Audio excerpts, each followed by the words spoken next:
మన మేనిఫెస్టో త్వరలో విడుదల చేస్తాం. కానీ చేయగలిగిందే చెబుతాం, చేసేది మాత్రమే చెబుతాం. అందులో చెప్పిన ప్రతి ఒక్కటి కూడా చేస్తాం. జగన్ మాట ఇచ్చాడు అనంటే తగ్గేదే లేదు అని కూడా ఈ సందర్భంగా చెప్తా ఉన్నాను. మోసాలు చేసే చంద్రబాబు లాంటి నాయకుడు కావాలా? విశ్వసనీయతతో నిలబడే జగన్ లాంటి నాయకుడు కావాలా అని అడుగుతా ఉన్నాను.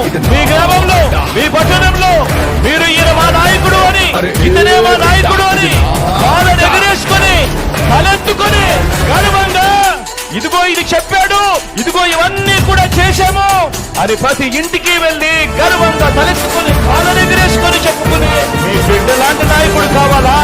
లేక ఎన్నికలప్పుడు మాటిస్తాడు, ఎన్నికలు అయిపోయిన తర్వాత చట్టబుట్టలో మేనిఫెస్టో పడేస్తాడు, ఎన్నికలప్పుడు ఇచ్చిన మాటలన్నీ కూడా అలికి వదిలేస్తాడు అన్న మోసగా